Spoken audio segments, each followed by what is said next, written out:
Nataka nikwambie kitu kimoja. Hiko ulichokizungumzia, unajua kuna kitu ambacho ukikitafakari katika jicho la kawaida, hata kama hujasoma, unaona kuna mkanganyiko unatokea. Sawa? Serikali ina taasisi ambazo zinahudumu kwenye maeneo mbalimbali. TPA ni taasisi ya serikali, mamlaka ya bandari, si ndio? Taasisi ya serikali. TRA ni taasisi ya serikali. Polisi ni taasisi ya serikali na taasisi nyingine zote ambazo zinatumikia nchi yetu. Sasa swali linakuja la kawaida na mkanganyiko unakuja, kama wamechukua driving license yangu na passport ambazo ni nyaraka za dereva kwenda kupakia. Sawa? Manake mamlaka ya bandari imeamini ile pasipoti ni sahihi ama hati ya kusafiria ni sahihi na ile driving license yangu ni sahihi, na ndio maana nimeenda kupewa dhamana ya kwenda kutoa ile container ya thamani kule bandarini. Tunawezaje mimi kama dereva nimetoka na ile container yenye thamani kule bandarini, naenda safarini katika utumishi wa nchi yangu, anatokea kiongozi kutoka taasisi fulani ya serikali, kwa kimfano jeshi la polisi, anasema nimekamata magari haya 5, hawa madereva nyaraka zao ni fake, leseni zao ni fake, wakati hizo leseni hizo ndizo zilizoruhusu na mamlaka nyingine ya serikali kuruhusiwa mimi kwenda kuchukua ile shehena yenye thamani, ambayo ile shehena serikali imechukua kodi zake, lakini ile shehena tumekuwa tukisafirisha miaka mingi kwa uaminifu na uadilifu, na ndio maana bandari zetu zinafanyaje? Zinaaminiwa. Kwa nini haya yanatokea? Haya yanatokea kwa sababu unaona kuna mgongano. Kwa kimfano sasa hivi tuna hili wimbi la usimamizi wa madereva. Kuna mgongano mkubwa sana. Nadhani mamlaka nyingi ama taasisi nyingi za kimamlaka zinavutana katika nani atakayeweza kuvuna fedha kutoka kwa hawa madereva. Ndio maana unakuta tunashindwa kusimama kama taifa, kwa sababu lengo la kitaifa ndio lengo mama.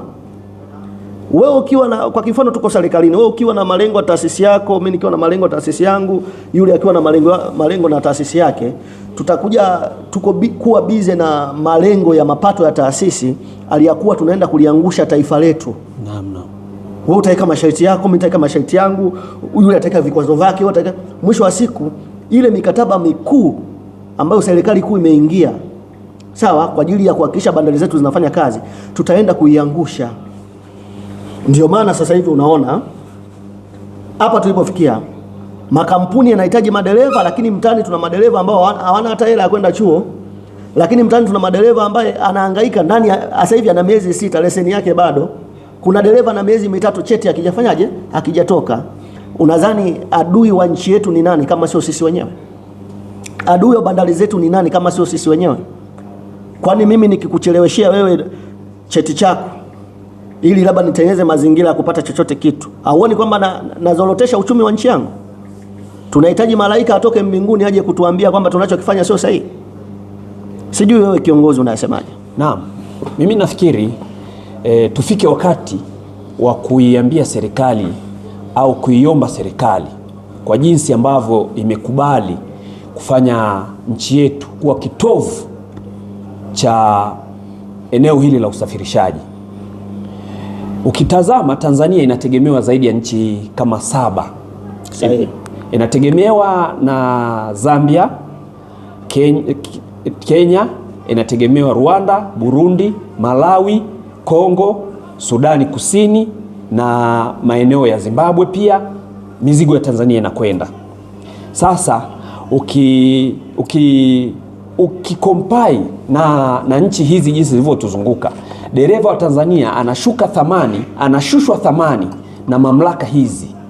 Ukiangalia dereva anayetoka Zambia anakuja Tanzania na dereva wa Tanzania anayetoka Tanzania kwenda Zambia, mamlaka hizi zinatufikia mahali zinatushushia kiwango cha uzalishaji wa madereva, kwa sababu tunawekewa vikwazo vigumu kwenye eneo hili.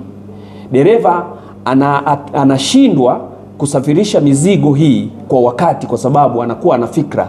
Kwa mfano sasa, dereva wa Tanzania akishafikisha miezi 6 karibu leseni kuisha, hawezi kutoka, kwa sababu unakuta anaenda Kongo zaidi ya miezi 3 yuko Kongo, akirudi leseni imeisha, na tripu hiyo hiyo anatakiwa kwenda shule, anatakiwa amalize shule ndani ya kozi ya siku 14, asubiri cheti kitoke, siku 14 ni siku 28.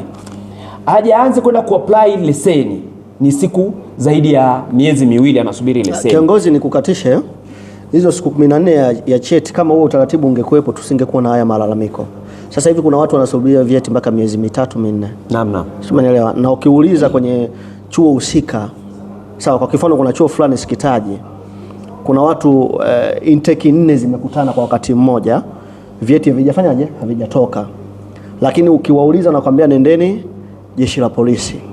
Sawa? Kuna issue nyingine pia ambayo ni ya msingi kabisa, watu wanafanya mitihani, maksi zako kama hujafikisha max unatakiwa urudie nini? Mitihani. Lakini ile reference ya mtihani uliopita ujue kwamba nilikosea hapa na hapa, haupewi.